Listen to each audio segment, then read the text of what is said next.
do women react when they hear what your job is and what you do?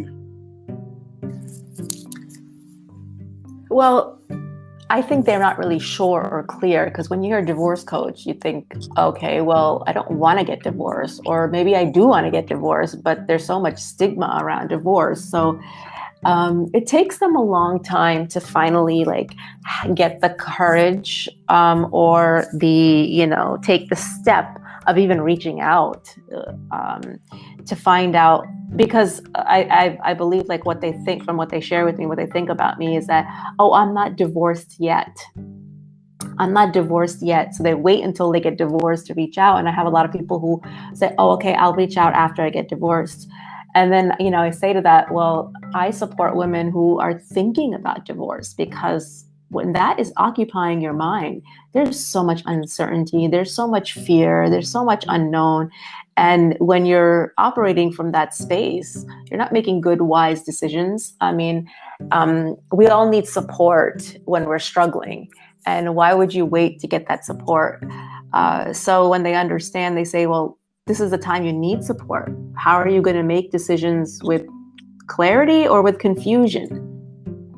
So it's kind of just re-educating them that it doesn't matter whether you're. I even worked with women who were in a marriage and thinking about divorce and separation, or they found themselves in that situation and they, ended up making things work with their partner, with their spouse. And so it's not. My goal and my aim is not to get people divorced, because that's not the goal. The goal is to have healthy, God-conscious marriages.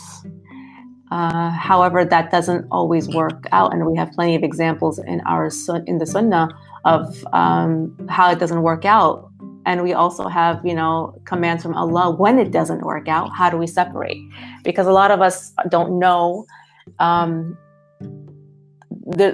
For a lot of us, there have been a lot of issues in the marriage of why it broke down. So when we are separating, if that is the right thing for you to do, that you need to do in your situation, well, are you doing it in a manner pleasing to Allah? And the reality is that if the default is when there's hurt and pain and breakup, most people respond from those spaces of hurt and pain, and hurt people.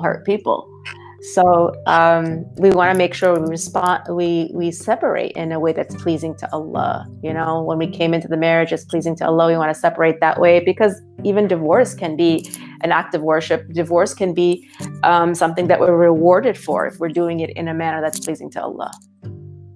Wow, that's really insightful. Actually, that's really deep to think about that. The idea that when you're doing divorce, if you find yourself getting divorced, you want to do it in a way that pleases Allah, with the proper etiquette, the proper adab, and to treat each other with respect. That's brilliant.